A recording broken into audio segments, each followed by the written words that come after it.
Você é oficialmente o Capitão Jack Sparrow, pelo menos é o que você diz, né? A lenda, provavelmente inventada por você, conta que você nasceu num navio pirata no meio de um tufão, filho do lendário Capitão Tig, o guardião do Código Pirata. Sua mãe biológica, uma figura desconhecida. A única lembrança que você tem dela é a cabeça encolhida, que mais parece um boneco de voodoo que o seu pai carinhosamente guarda com ele. Que bela recordação de família, você não concorda? Isto é o que a sociologia chama de pressão de legado, mas elevado a um nível de filme de terror. Pense nisso como ser filho de uma celebridade, mas em vez de fotos de infância, a única prova da sua herança materna é um objeto macabro. Pois é, desde o início, a sua vida é definida por um pai, que é a personificação das regras, e uma mãe que é, bem, uma peça de decoração mórbida. Talvez isto explique muita coisa sobre a sua personalidade. O seu pai, Edward Tig, não é apenas um pirata, ele é a lei. E você, desde cedo, percebe que as regras são mais divertidas quando são dobradas, ou melhor, ignoradas. Essa tensão entre a expectativa do seu legado e a sua natureza caótica é a piada que define a sua vida. Você mal aprendeu a equilibrar-se num convés e já carrega o peso de uma lenda, a desaprovação de um pai que é a própria lei pirata e, claro, a cabeça encolhida da mamãe. Que começo de vida saudável!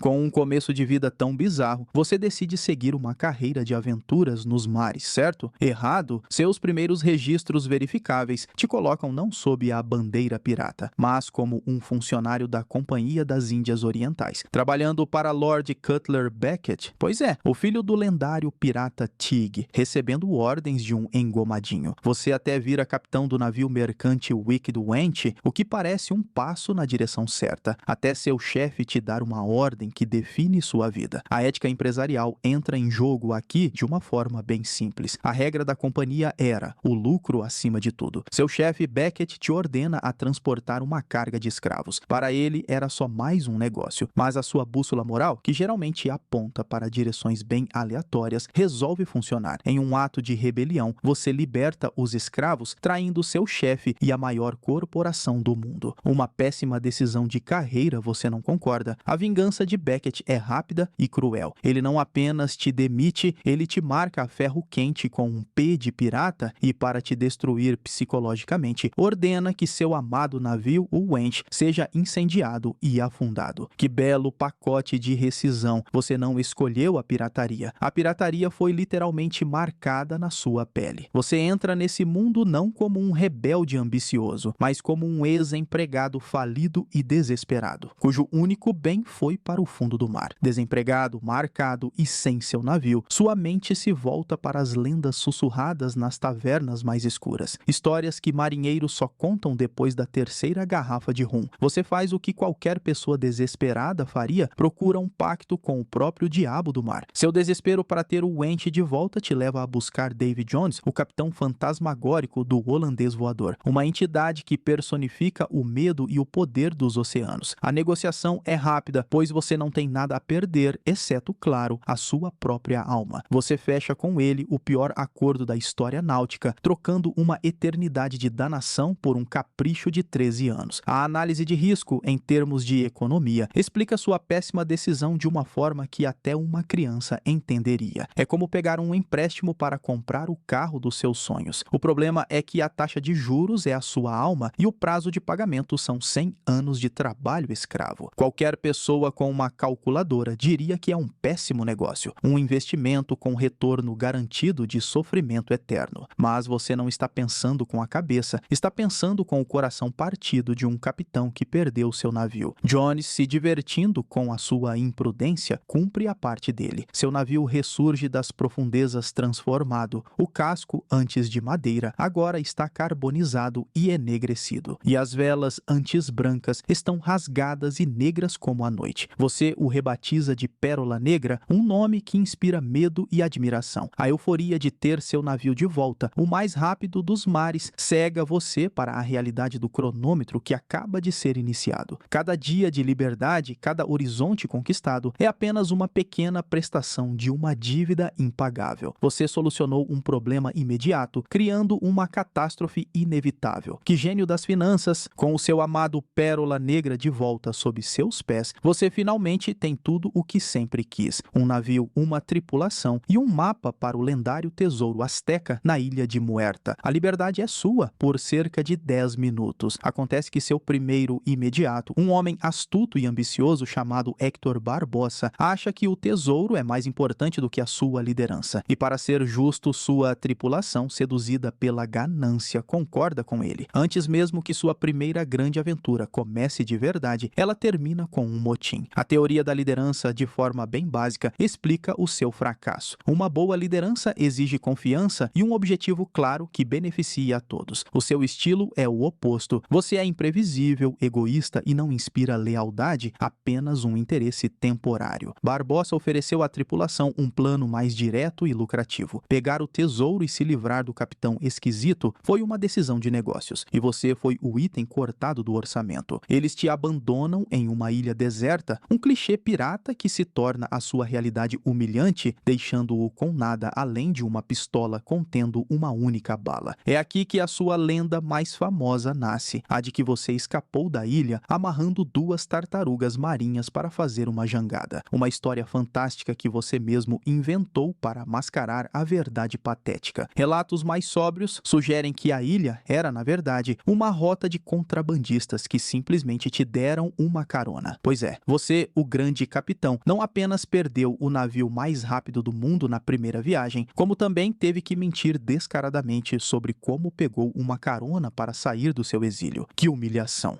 Todo anti-herói patético precisa de um rival, e o seu é Héctor Barbosa. Ele não é um estranho, ele era seu primeiro imediato, o cara em quem você confiava para não te apunhalar pelas costas. Spoiler, ele te apunhalou pelas costas. Barbosa é o seu reflexo sombrio. Ele é como você, mas sem a bússola moral defeituosa e com um plano de carreira bem mais sólido. Enquanto você improvisa, ele planeja. Enquanto você busca a liberdade, ele busca o poder. Ele viu sua liderança caótica, sua obsessão pelo horizonte em vez do ouro, e decidiu que podia fazer um trabalho melhor. E por um tempo ele conseguiu. O mais irônico é que a grande vitória dele foi também sua maior maldição. Ele conseguiu o Pérola Negra, recrutou a tripulação e encontrou o tesouro azteca. O problema, o tesouro era amaldiçoado, transformando a todos em esqueletos imortais e famintos sob o luar, incapazes de sentir prazer ou satisfação. Ele roubou seu navio e seu sonho, apenas para acabar preso em um pesadelo de riqueza inútil. É uma punição poética para a ganância, mas não deixa de ser irritante que ele tenha ficado com o seu navio por 10 longos anos. A psicologia da rivalidade explica a dinâmica de vocês de uma forma bem simples. Pense no seu maior rival na escola ou no trabalho. Essa pessoa te irrita, mas ela também te força a ser melhor, ou pelo menos mais esperto. Barbosa é isso para você. A traição dele não apenas te humilhou, ela te deu um propósito claro pela primeira vez na sua vida. Por 10 anos, seu único objetivo foi caçá-lo e recuperar o Pérola. Esse ódio se tornou seu combustível, a única coisa que te impedia de se afogar em rum e autocomiseração. O mais estranho é como essa rivalidade evolui. Ele passa de traidor a inimigo mortal, depois a um aliado relutante, um corsário a serviço da coroa e, finalmente, a uma figura quase heróica que se sacrifica pela própria filha. A relação de vocês é uma dança caótica de traições e tréguas forçadas. Talvez o mais irritante de tudo seja que, no fundo, ele é um dos poucos que realmente entende a sua loucura. Após uma década planejando sua vingança, você reaparece em Port Royal da maneira mais dramática e patética possível, de pé no mastro de um barco que afunda, chegando ao cais no exato momento em que ele submerge. Seu plano é simples: roubar um navio e ir atrás de Barbosa. Mas o destino, ou o roteiro, coloca 2 obstáculos irritantes no seu caminho. Will Turner, um ferreiro certinho, e Elizabeth Swan, a filha do governador. Quando Barbosa ataca a cidade e sequestra Elizabeth, você é forçado a uma aliança com o jovem Turner, um rapaz motivado por amor e honra, enquanto você é motivado puramente por interesse próprio. A dinâmica social aqui é um pesadelo para você. Pense nisso como em um jogo. Você é o jogador caótico neutro, só se importa com seus próprios objetivos. Will e Elizabeth são leais e bons, obcecados em fazer a coisa certa. Quando esses tipos se juntam, o resultado é o caos, porque os seus objetivos são completamente diferentes. Eles querem resgatar a donzela, você quer usar a situação para recuperar seu navio. Isso te força a fingir que tem um pingo de nobreza, o que é exaustivo. Você os vê como ferramentas, mas ferramentas terrivelmente inconvenientes, que falam sobre moralidade e amor verdadeiro. O pior é que, em alguns momentos, um vislumbre de consciência te atinge,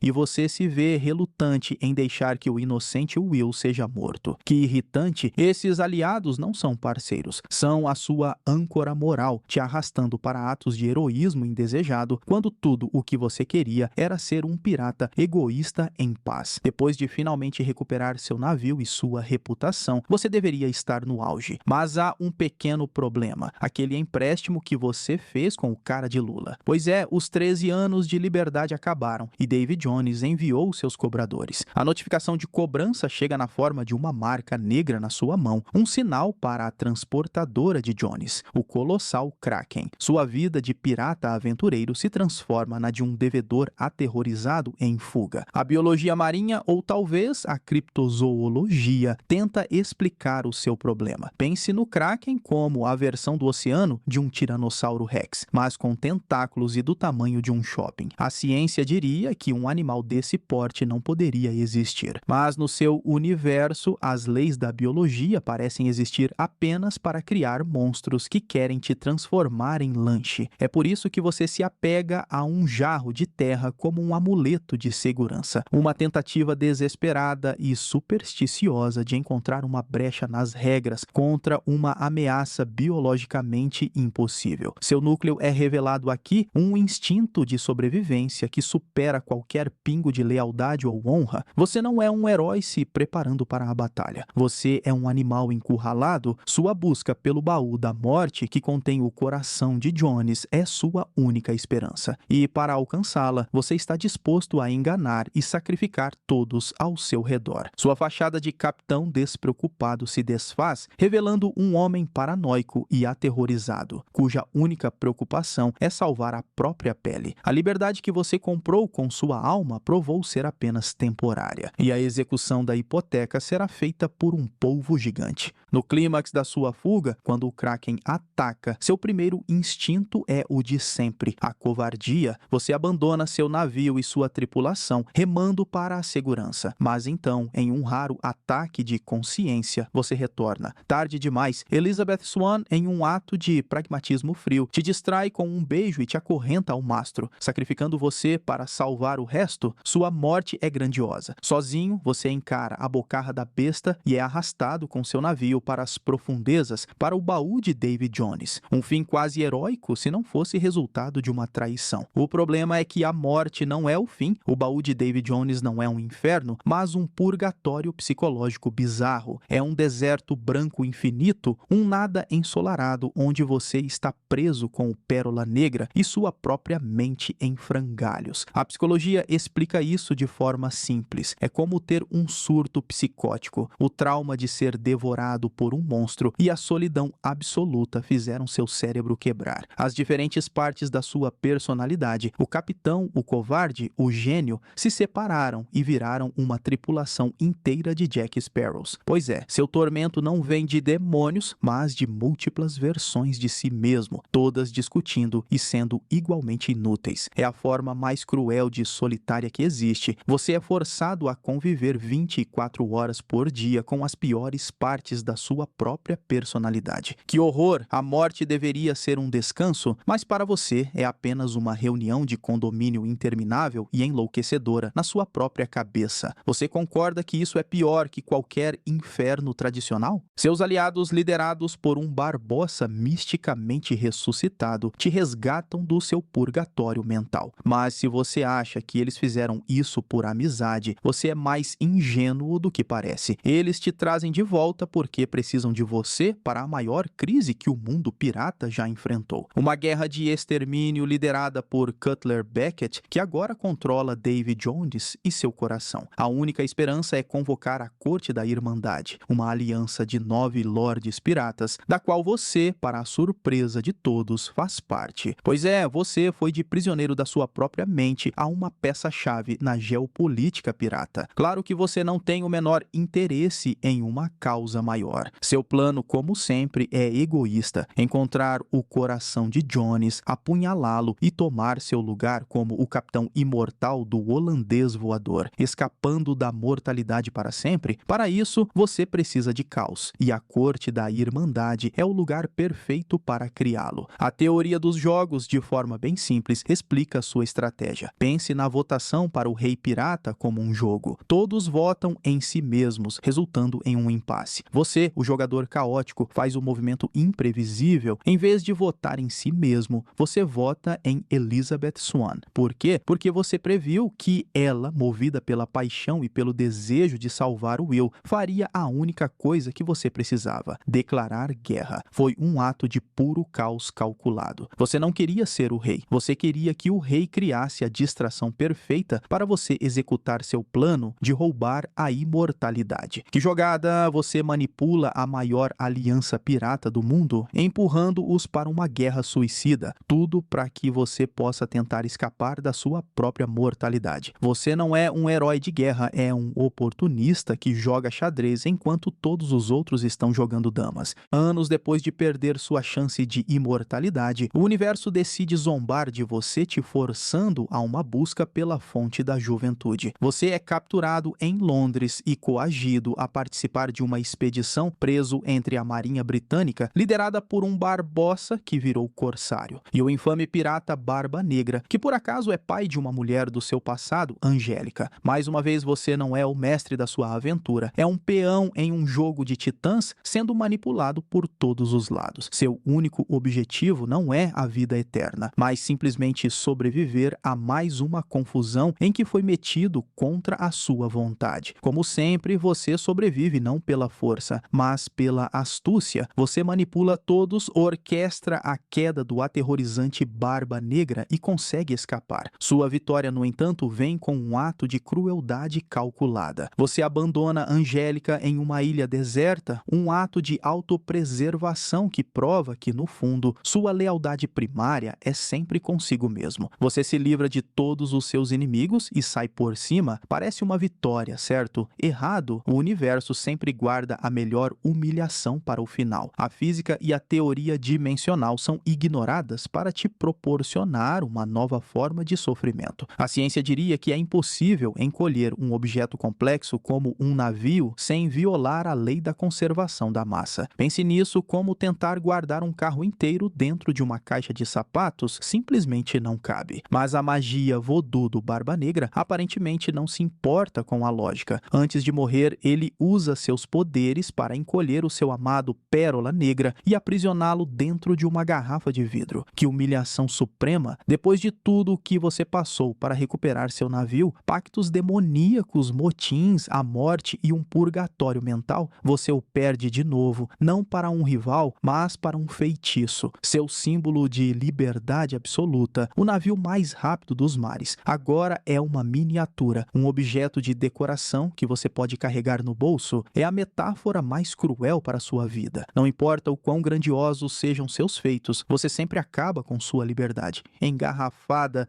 Quando você pensa que sua vida não pode piorar, carregando o seu navio no bolso como um chaveiro humilhante, o seu passado decide voltar para literalmente te assombrar. Seu novo inimigo é o capitão Armando Salazar, um caçador de piratas fantasmagórico que escapou do Triângulo do Diabo com um único objetivo: te matar. E a melhor parte, a culpa é toda sua. Foi você, em sua juventude, que o enganou e o levou à sua morte, o que ironicamente te deu o nome Sparrow. A lição aqui é sobre causa e efeito, e é bem simples. Pense assim: toda ação tem uma reação. Sua ação de ser um pirata jovem e esperto, que resultou em uma grande vitória no passado, teve a reação de criar um fantasma implacável, cuja única razão de existir é a vingança contra você. Suas vitórias de ontem se tornaram as suas sentenças de morte de hoje. Para piorar, sua sorte finalmente acabou. Você chegou ao fundo do poço, trocando sua bússola mágica por uma garrafa de rum, um ato de desespero que, por acaso, libertou Salazar de sua prisão. Você não é mais a lenda, é uma sombra de si mesmo, um bêbado azarado que foi abandonado pela própria tripulação. Sua única chance de sobreviver é encontrar o tridente de Poseidon, o que te força a mais uma aventura que você não queria. E para variar, você precisa da ajuda de um novo par de jovens idealistas e irritantes, Henry Turner e Karina Smith. O ciclo se repete. Seu passado desastroso te coloca em uma confusão mortal e você precisa da ajuda de pessoas boas para te salvar de si mesmo. Que humilhação! Você que já navegou com deuses e monstros, agora está fugindo de um erro de juventude completamente quebrado e dependendo de crianças para não morrer. Você não está buscando um tesouro por ganância ou liberdade. Está buscando uma cura para a sua própria estupidez passada. No final, depois de derrotar Salazar e mais uma vez com a ajuda de outros, você consegue o que queria. Você está de volta ao convés do seu amado Pérola Negra com sua bússola, sua tripulação e sua liberdade. De novo, e esse é o seu legado. Você é um paradoxo, um covarde que comete atos de bravura, um tolo com uma mente tática genial, um pirata que age com honra quando lhe convém. Sua persona excêntrica, sua fala arrastada e seus gestos exagerados não são quem você é. São uma arma, uma performance para que todos, amigos e inimigos, te subestimem. É impossível te entender sem entender o Pérola Negra. O navio não é um veículo, é o seu verdadeiro tesouro, o símbolo da liberdade absoluta que você tanto preza. E é por isso que sua vida é tão patética. Sua história não é uma linha reta de aventuras, mas um círculo vicioso de perder e recuperar a única coisa que importa para você. Você passa mais tempo tentando reaver sua liberdade do que de fato aproveitando-a. A filosofia explica sua vida com o mito de Sísifo. Pense nisso. Sísifo foi condenado a empurrar uma pedra morro acima só para vê-la rolar para baixo toda vez que chegava ao topo. Essa é a sua vida. O Pérola Negra é a sua pedra. Você luta, sangra e manipula para tê-lo de volta. O topo do morro aproveita por um instante e então, inevitavelmente, o perde de novo. Seu destino não é ser livre, é estar na eterna e exaustiva busca pela liberdade. Seu legado, portanto, não é de tesouros ou conquistas, mas sim a ideia de que a liberdade é o bem mais valioso e a busca por ela, mesmo que fadada ao fracasso repetitivo, é a única coisa que importa. Você navega para o horizonte, não para um final feliz, mas para o começo da próxima vez que você vai perder tudo de novo.